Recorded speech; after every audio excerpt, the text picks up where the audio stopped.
live. I'm reading Graham Greene's novel Travels with My Aunt. It was published in 1969, and it is about him meeting his Aunt Augusta again at his mother's funeral. He hadn't seen her for 50 years. She's a great traveller. Henry Pulling is a retired banker, and they are on a trip together. And I was here in chapter, what was it, 15? Chapter 15, they're well on their way, but I finished halfway through. So I am continuing herewith. I'm afraid General Abdul is a very sick man. Colonel Hakim hooked his walking stick over the mirror before he sat down. He leaned his head forward to my aunt at a slight angle, which gave him an air of deference.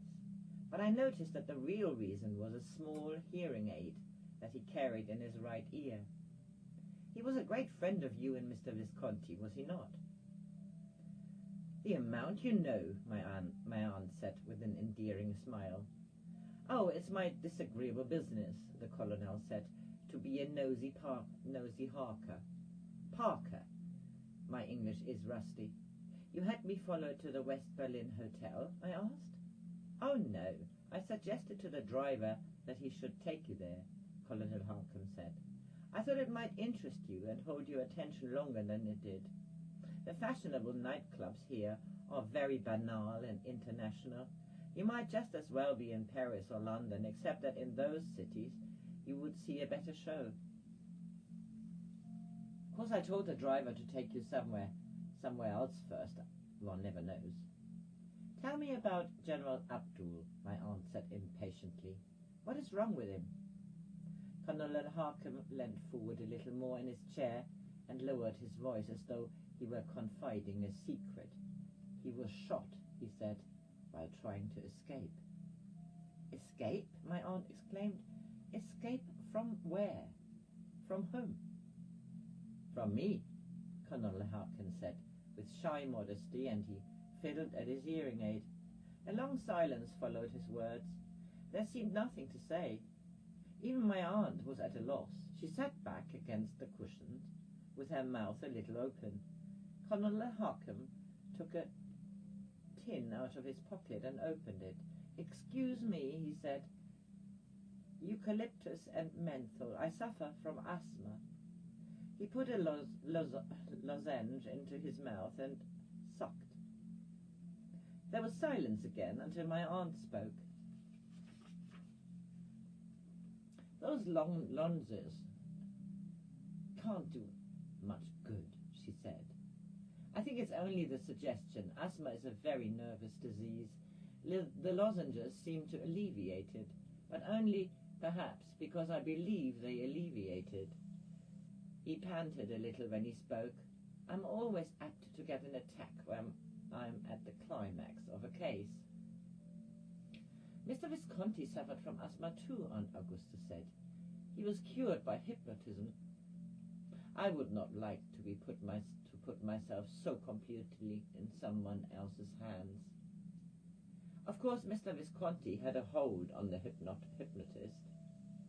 Yes, that makes a difference, Colonel Harkham said with approval. And where is Mr. Visconti now? I have no idea. Nor had General Abdul. We only want the information for the Interpol files. The affair is more than 30 years old. I just ask you in passing. I have no personal interest. It is not the real subject of my interrogation. Am I being interrogated, Colonel? Yes, in a way. I hope an agreeable way. We have found a letter from you to General Abdul which speaks about an investment he had recommended. You wrote to him that you found it essential to make the investment while in Europe and anonymously, and this presented certain difficulties. Surely you're not working for the Bank of England, Colonel? I'm not so fortunate, but General Abdul was planning a little trouble here. He was very short of funds. Certain friends with whom he had speculated in the old days came back to his mind. So he got in touch with you, perhaps he hoped, through you, to contact Visconti again, with a German called Weissmann, of whom you probably haven't heard, and with a man called Harvey Crowdet, who is a meat packer in Chicago. The CIA have had him under observation for a long while, and they reported to us. Of course, I mention these names only because all the men are under arrest and have talked. If you really have to know, my aunt said, for the sake of your files, General Abdul recommended me to buy Deutsche Texaco convertible bonds. Out of the question in England because of the dollar premium, and away from England, for an English resident, quite illegal, so I had to remain anonymous. Yes, Colonel Hawkins said, that is not bad at all as a cover story. He began to pant again and took another lozenge. I only mentioned those names to show you that General Abdul is now a little senile. One doesn't finance an operation in Turkey with foreign money of that kind. A wise woman like you, like yourself, must have realized that if this operation had any chance of success, he could have found local support. He would not have had to offer a Chicago meat packer 25% interest and a share of the profits. Mr. Visconti would certainly have seen through that, my aunt said. But now you are a lady living alone. You haven't the benefit of Visconti's advice. You might be tempted a little by the quick profits. Why? I have no children to leave them to Connell. Or perhaps by the sense of adventure. At my age, my aunt beamed with pleasure. There was a knock on the door and a policeman entered. He spoke to the colonel, and the colonel translated for our benefit. Nothing, he said, has been found in Mr. Pulling's baggage, but if you wouldn't mind, my man is very careful. He will wear clean gloves, and I assure you he will leave not the smallest wrinkle. Would you mind if I put on the electric light while he works? I would mind a great deal, my aunt said. I left my dark glasses on the train, unless you wish to give me a splitting headache. Of course not, Miss Bertram. He will do without. You will forgive us if the search takes a little longer. The policeman first went through my aunt's handbag and handed certain papers to Colonel Hawken. £40 in traveller's checks, he noted. I have cash too, my aunt said. I see from your air ticket you plan to leave tomorrow. I mean, today. A very short visit. Why did you come by train, Miss Bertram? I wanted to see my stepson in Milan. The colonel gave her a quizzical look. May one ask, according to your passport, you are unmarried? Mr. Visconti's son. Ah, always that, Mr. Visconti. The policeman was busy now with my aunt's suitcase. He looked at the cardboard box which had contained the candle, shook it, and smelt it. That is the box for my candle, my aunt said. As I told you, I think they make these candles in Venice. One candle does for a whole journey. I believe it is guaranteed for 24 hours, continuously, perhaps 48. You are burning a real work of art, the colonel said. Henry, hold the candle for the policeman to see better. Again I was astonished by the weight of the candle when I lifted it. Don't bother, Mr. Pulling, he has finished. I was glad to put it down again. Well, Colonel Hawkins said with a smile, we have found nothing compromising in your luggage. The policeman was repacking the case. Now, just as a formality, we must go through the room and the bed. Miss Bertram, if you will consent to sit in a chair. He took part in this search himself, limping from one piece of furniture to another, sometimes feeling with his stick under the bed and at the back of a drawer. And now, Mr. Pulling's pockets, he said. I emptied them rather angrily on the dressing table. He looked carefully through my notebook and drew out a cutting from the Daily Telegraph. He read it aloud with a puzzled frown. Those that took my fancy were the ruby-red Maître Roger, light red white-tipped Cheerio, deep crimson Arabian Night, and black flash and scarlet Bacchus. Please explain, Mr. Pulling. It is self-explanatory, I said stiffly. Then you must forgive my ignorance. The report of a dahlia show in Chelsea. I'm very interested in dahlias. Flowers? Of course they are flowers. The name sounded so oddly like those of horses. I was puzzled by the deep crimson. He put the cutting down and limped to my aunt's side. I will say good night now, Miss Bertram.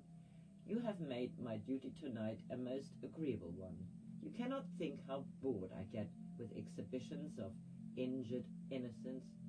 I will send a police car to take you to your place tomorrow. Please don't bother. We can take a taxi. We should be sorry to see you miss your plane.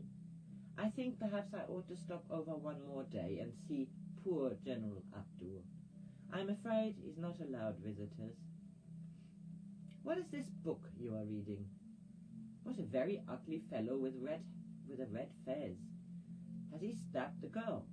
No, he is the policeman. He's called Colonel Harkham, my aunt said with a look of satisfaction. After the door had closed, I turned with some anger on my aunt. Aunt Augusta, I said, what did all that mean? Some little political trouble, I would imagine. Politics in Turkey are taken more seriously than they are at home.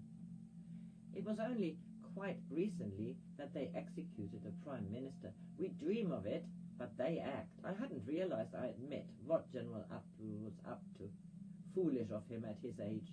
He must be 80 if a day.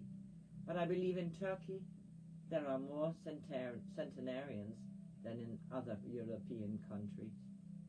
Yes, yet I doubt whether poor Abdul is likely to make this his century.